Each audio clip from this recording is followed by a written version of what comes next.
This is Mark A. Lewis. This is the Sacred Village podcast. Today looks a little different. I'm looking at myself. The monitor is up. The camera is on. There's a green light staring at me. I can see myself talking. There's a slight lag between my voice and what I'm saying and the transmission through the computer back to me. So we're going to go a little bit closer to that experience of being exposed, closer to the light, the feedback of the external world into my internal world. Because really, that's the journey, exploring that feedback of what happens outside in relation to what happens inside, and keeping the inside in check, keeping it nurtured enough to be able to exist, to regulate in a good way, to be able to be honest, be authentic, and also be able to care for the inner world enough to get by, but more than enough to get by, just to be able to continue to nurture it in such a good way, in a deep way, while having this external feedback, which continues to throw, I'll speak for myself, throw me off that path that I'm on when I'm connected to my heart, to my body. It is a very difficult path at times. I'll tell my partner, because of the love that I have for her and the connection that we have, it opens up something very deep for me when my body responds in a way that is like setting alarm bells off. It's like the fire alarm in the house, and these electric fire alarms are shrill. They have such a intense, high-pitched sound. So being woken by that at 3 a.m, that's often, the subtlest, most benign thing that she is saying is from her perspective. At times it is benign in that way. We're not in an argument. There's not an attempt to throw me off in any way, shape, or form. And yet the alarm system in my body, when I get triggered, when that cortisol flows, can be very shocking. And I have to take my time and take care. So I learned to come back to my heart. And I think that seems to be the primary purpose of this podcast, I'm finding, in terms of what I'm wanting to share over and over again, because I feel like I need that information over and over again in my life. Because when I get thrown off, it's very easy to lose perspective of the job that I have, the responsibility I have to stay tethered to my body, to my feeling world, to my heart. And then from there, we can look at being tethered to something bigger, to being tethered to God, or a spiritual alignment, the universe, in a deep way, in an authentic way. I'm wanting to, I think what comes with being seen in this way, for that camera to be on, and there being more information for me to process, more neuroses for me to be pushing past, really, to not letting certain signals that translate as stories or concerns, they're not always words, the signals that I receive from my body when these alarm bells are going off. And sometimes they're smaller alarm bells, like even seeing myself on a screen. There's past experiences of being exposed in this way, or maybe not even in this way at all, but there's still, my mind is conjuring, creating messages that for it, as far as this foreign entity in a way is concerned, foreign entity being my mind and my body and my nervous system, the fight or flight, the survival mechanisms, as far as this aspect of self, which it's not the Wizard of Oz behind the curtain pulling the strings. I don't know who's behind that curtain. I don't know that anybody is. It's more of just like it's nature. It's Mother Nature behind that curtain, and it's not a specific energetic structure that has consciousness behind it. It's more wrapped into something far more vast that I have, the task of learning about and taking care of in this life through conscious awareness, through that present moment awareness, but also through consciousness, through my, the experience of bringing life to this being, and in a broader, in a greater way, the light of God through my soul, through my, the light of being that is me on that deeper level, that soul level. I want to go deeper in terms of what I want to share. So that's sort of the opening to the real reason that I've turned the lights on even brighter that I've turned that camera on. It's aligning with something that I've been contemplating for quite a while, which is a decision to share something very personal. It's not personal in the sense that it's going to be gossipy.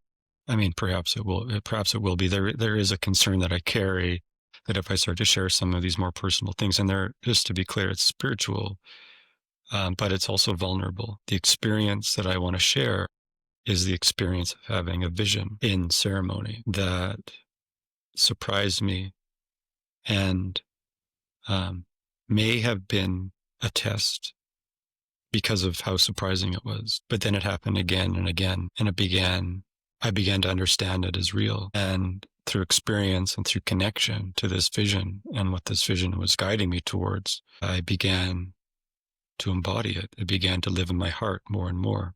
I come from a family that I would say is spiritually neutral. No religion. There's church, maybe 5 times in my life, and no spiritual mythology. So everything spiritual was materialistic, which does have a spiritual aspect to it. There is a role that materialism in all its shapes and forms does take on, I believe, through this lens. But, I do feel like a blank slate to a degree. Certainly colonialism, Western consciousness, the experience of being a Westerner, like these words, these descriptors have profound meaning in a certain way. In a certain way, they're meaningless when they're stripped down. When I'm in ceremony and I'm in the throes of, surrendering, they become meaningless. But then the effect that they've had on me, on my nervous system, on that aspect of me, that there is no man pulling the strings, that it's something far more vast. Yeah, I suppose like the term meat suit kind of captures it in a way, but I would go deeper into the connectivity that this meat suit has to all of nature and existence. But the effect that this imprinting of colonialism, of being a Westerner, of being in a Judeo-Christian construct, socially, culturally, the impact of these mythologies, these values as they've been passed on and how they've been passed on, that combination of being overcultured, of indoctrinated by both a colonial construct, a power structure, a construct that's based on power, that's based on achieving wealth and power and security, safety, just as important, maybe even more important, but I will say just as important, the instincts to preserve that and to create structures and institutions that govern these impulses, these needs to both gain power and position hierarchically, and also keep it for the sake of one's security and well-being. So we think, that's the programming. So we think, because the further we get down that into that vortex, the further we do get from a place of trust and connection to something bigger. And so my practice, coming back to the visions, my practice of my spiritual practice, my path, working on stripping back these layers with the medicine, with the plants, the consciousness of the plants, of spirits, through the Shipibo tradition, through the Lakota tradition. I'll be very specific here too. It is fundamentally, my advice would be to anybody to choose one tradition. However, I am living a path where I have 2 traditions because I have a guru that opened the door for me into a second tradition, the guru being ayahuasca and the Shipibo tradition being the primary tradition that I was guided towards through that medicine.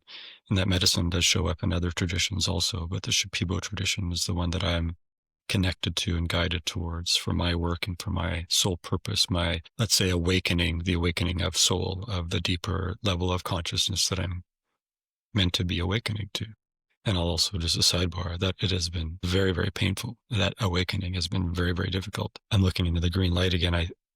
I'm pretending I'm looking at somebody who's listening, but I'm actually looking at a green light, and it's very difficult for me to pretend in that way. It's just not in my being. I'm not an actor. And some people, pretending is something that is honest for them. It's not honest for me, but I'm going to do it anyways because it just feels like this is how you're meant to navigate this in a good way, because I do want to be a part of this conversation with somebody that I'm not talking to in an imaginative way, because there's also something real about it.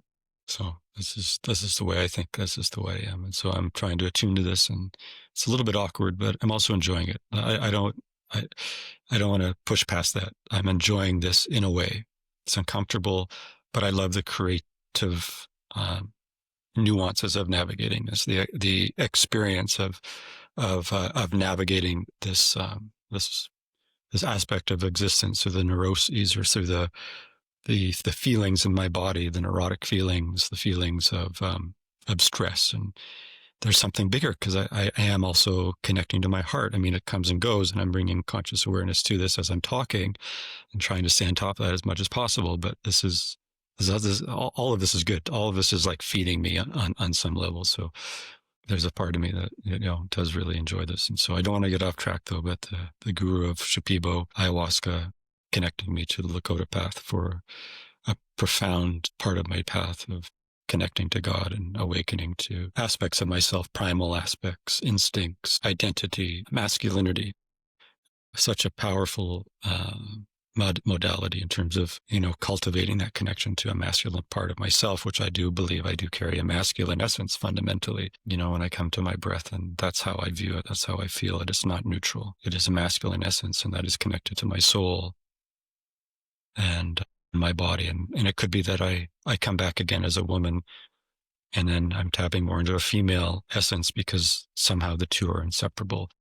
There's one teaching that I'll just share quickly, that the snake and the spirit have always been.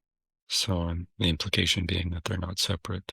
And so, here I am, a masculine human being, a masculine spirit, both at the same time, separate, those two variables, those two aspects, and also not separate. So it's the unraveling of something that is incommunicable also.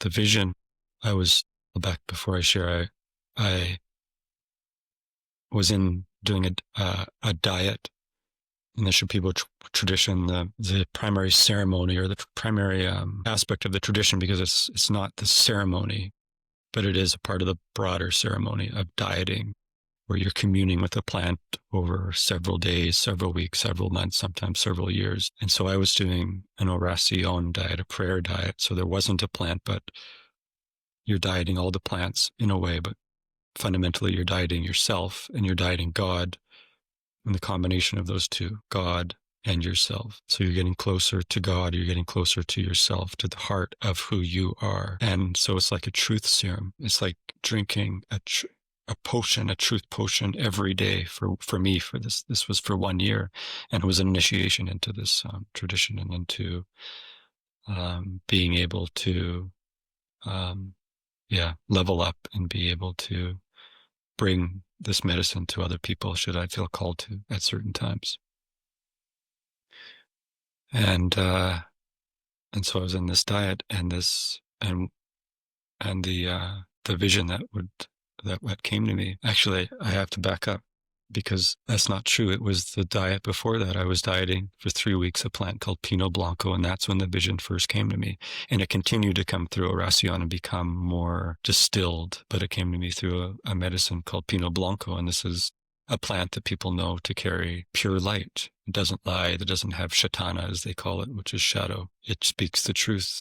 And so it brought something to me through a profound energy, an energy that came to me in the form of a lion. And it was a union, a collaboration of these two light beings, the Pinot Blanco and the lion, which shared to me that for me, what's coming in is, and where I'm being guided directly towards, this is 2 years ago, is the light of Christ. And so for me, for a lot of people, that's like nothing. And I've already touched on Christ. But this is in a way kind of a coming out, even though I've been careful about this, and I'm not meant to be careful about this anymore. I do feel that I'm meant to own it. And this is a part of me owning it. The light of Christ is now my primary guru. Ayahuasca would be second to the light of Christ and the spirit of Christ. And I want to be very specific, because it's not Christ consciousness. Christ consciousness is something different. This is the spirit of Christ. And the vision is that he's coming. And I can't say for sure if it's in the physical form, but he's coming in a big way soon, in a deeper way soon, because for many people, they already have Christ in their heart. But he's coming in a bigger way, in a deeper way soon. And as this happens, there will need to be room made for him to arrive in that deeper and more complete way. And so this may manifest as something that's not comfortable, something bigger than we've seen before in terms of the leveling up that we've been going through as a planet. COVID was a big part of that leveling up. This is going to be bigger. The leveling up is already happening. The quickening, as they say, is already happening for many. But in the next 2 years, there will be something else. And it will be big. And that's just all there is to it. And it will be in the light of God. It will be under the supervision of God, of our Creator, and of the Spirit of Christ, the Son of God.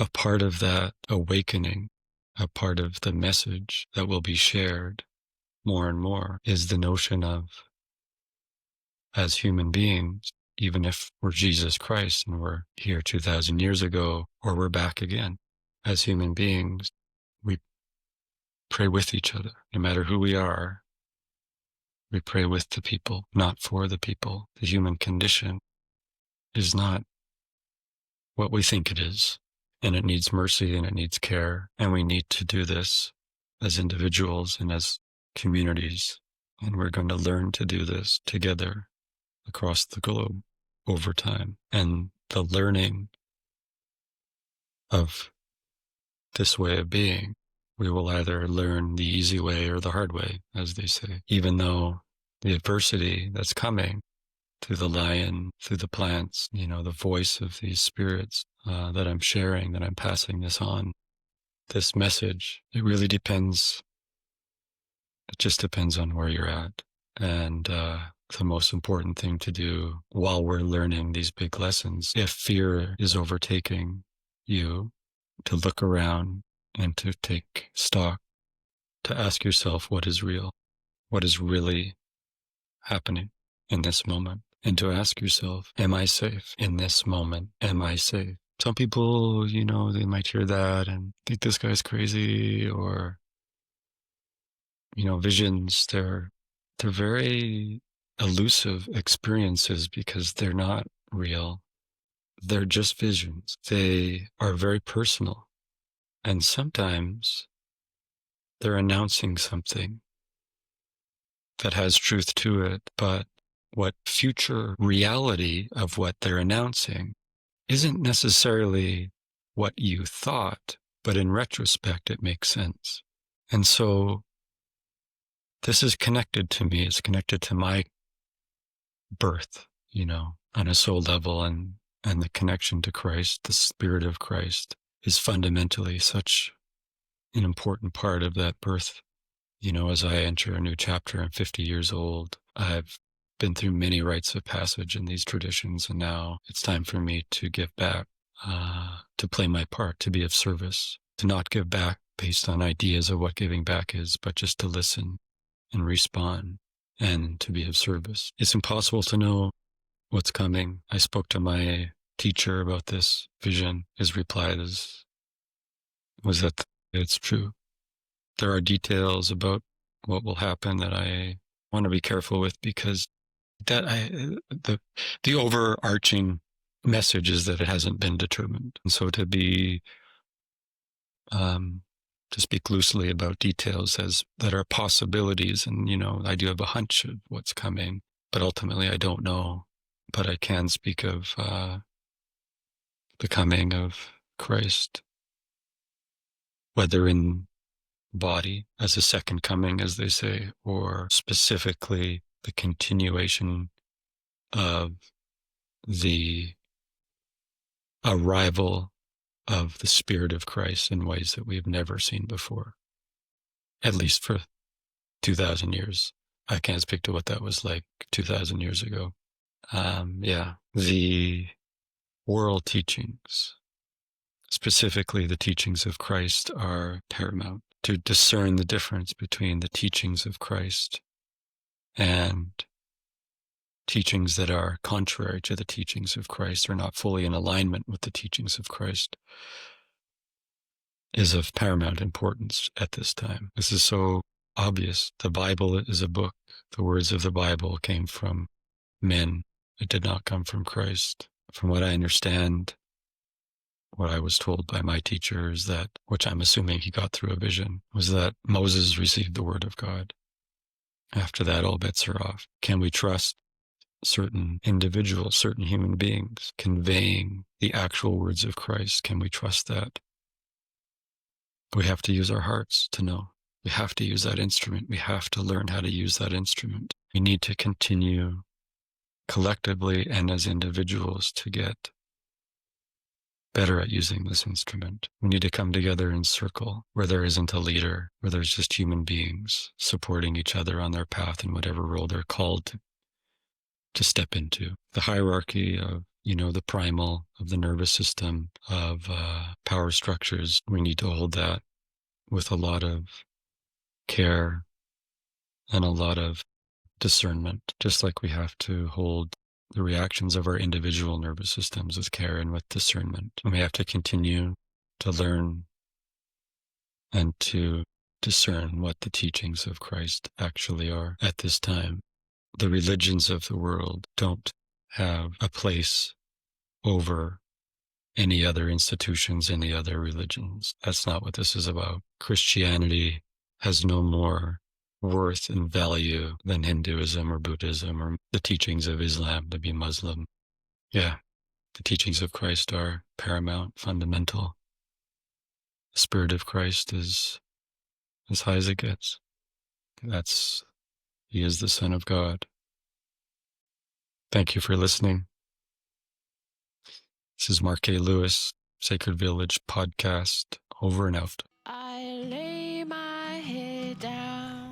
Check out my lovely partner's music, Kristina Jessen, at KristinaJessen.com. And there's also more information on what we're doing. We're doing a land project up here, traditional land development with a community intention. And if you're interested in any of the retreats that we're a part of and part of organizing, you can find all that information at sacredvillagepodcast.com. Have a wonderful day.